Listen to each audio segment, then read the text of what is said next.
Ok, e será que crente perde salvação? Como lidar com algumas exortações, como Hebreus capítulo 6? É um texto que volta e meia é usado para se provar que um crente pode cair da salvação. Eu vou terminar lendo Romanos 8, 31 em diante, que é o grande canto de triunfo do Novo Testamento. Mas como lidar com esses textos que aparentemente ensinam que um crente pode se desviar, um crente sincero pode se desviar e cair da graça? Vamos dar uma olhada na passagem bíblica aí. Eu queria ler primeiro do verso 6 ao verso 8, e depois a gente vai ver do verso 9 ao verso 20. Como é que a gente pode aprender aí? Por isso, pondo de parte os princípios elementares da doutrina de Cristo, deixemos-nos levar para o que é perfeito, não lançando de novo a base do arrependimento de obras mortas, da fé em Deus, tratamos disso ontem, o ensino de batismos e da imposição de mãos, da ressurreição dos mortos e do juízo eterno. Isso faremos, se Deus permitir. Aí vem o texto complicado. É impossível, pois, que aqueles que uma vez foram iluminados, se provaram dom celestial, se tornaram participantes do Espírito Santo, e provaram a boa palavra de Deus, os poderes do mundo vindouro, e caíram, sim, é impossível outra vez renová-los para arrependimento, visto que, de novo, estão crucificando para si mesmos o Filho de Deus, expondo a ignomínia. Porque a terra que absorve a chuva que frequentemente cai sobre ela e produz erva útil para aqueles por quem é também cultivada, recebe bênção da parte de Deus. Mas se produz espinhos e abrolhos, é rejeitada e perto está da maldição, e o seu fim é ser queimada. A gente continua a leitura daqui a pouco. Mas, geralmente, aqueles que creem numa queda da graça, numa perda de salvação, se pegam aos versos 4 a 6. E eu preciso reconhecer que são versos complicados, eles são versos difíceis. Mas há pouco, eu tentei ler para vocês as várias palavrinhas que o Novo Testamento usa para tratar do novo nascimento e da regeneração. Vamos lembrar de algumas. Novo nascimento, regeneração, vivificação, ressurreição com Cristo, nova criação, unidos à natureza divina, em Cristo, ressuscitados com Cristo, assentados nas regiões celestiais. Algum desses vocábulos é empregado no verso 4 e no verso 5? Nenhum desses vocábulos é empregado aqui.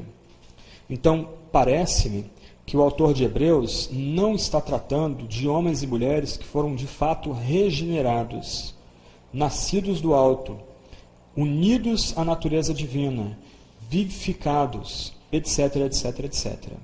Olha as palavras: iluminados, provaram um dom celestial, participantes do Espírito Santo, provaram a boa palavra de Deus e os poderes do mundo vindouro. A que o autor de Hebreus se refere aqui? Ele se refere àquilo que ele tratou nos versos 1 e 2 do começo do capítulo 6. Ele está tratando aqui, gente, de homens e mulheres que tiveram uma noção intelectual do cristianismo. De homens e mulheres que sabem que o arrependimento de obras mortas, a fé em Deus, batismo, imposição de mãos, ressurreição dos mortos, juízo eterno é verdadeiro. Eles provavelmente provaram os poderes dessas doutrinas. As palavras aqui tratam de uma mudança intelectual. O autor de Hebreus aqui está tratando de homens e mulheres que foram convencidos intelectualmente da veracidade da fé. Ah, mas, espera aí, e participantes do Espírito Santo provaram os poderes do mundo vindouro? Tudo bem, iluminados, provaram o dom celestial, a boa palavra, mas e participar do Espírito, dos poderes do mundo vindouro? E daí? O Espírito Santo age com poder na comunidade. Até mesmo os incrédulos podem ter dons espirituais, por causa do poder do Espírito da comunidade. Isso é chocante para você? Leia 1 Coríntios 12, 13 e 14 em sequência. Lê depois lá com calma. 1 Coríntios 12, Paulo regula vários dons espirituais. 1 Coríntios 14, Paulo regula o dom de profecia e o dom de línguas. Por que o debate sobre amor está no meio? E Paulo não diz que o amor é dom ali. Paulo está descrevendo Jesus Cristo e a nossa imitação dele. Nós temos que imitar Cristo, amar como Cristo ama. Qual o ponto ali? Você começa a ver o capítulo 13, especialmente os primeiros versos, Paulo não desvaloriza os dons, mas ele coloca que uma pessoa que não ama, um incrédulo, pode desempenhar aqueles dons e ainda assim permanecer incrédulo. Mais importante que os dons é o amor. E o amor, como descrito em 1 Coríntios 13. Paulo, então, de uma forma sutil, ele lembra aos crentes em Corinto que não basta ter dons espirituais, não basta desempenhar dons espirituais. É necessário amar. É necessário que as pessoas vejam, percebam que aquele crente, aquele homem, aquela mulher, é crente de fato pelo procedimento dele, um procedimento em amor. Se você não está convencido disso, a gente vai para Mateus 7. Alguma classe de pessoas vira para Jesus e diz: Senhor, Senhor, em teu nome expulsamos demônios, em teu nome profetizamos.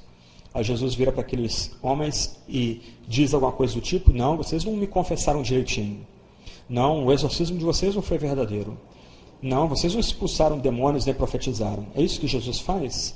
Não, ele simplesmente vira para aquelas pessoas e diz: apartai-vos de mim, malditos, pois não vos conheço. Senhor, Senhor. Eles eram teólogos. Tinham a confissão de fé certinha. Eles eram iluminados e provaram a boa palavra de Deus. Eles profetizavam. Eles exorcizavam. Eles se tornaram participantes do Espírito Santo.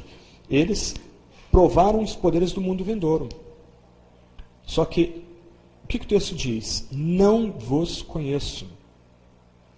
Eles foram usados por Deus.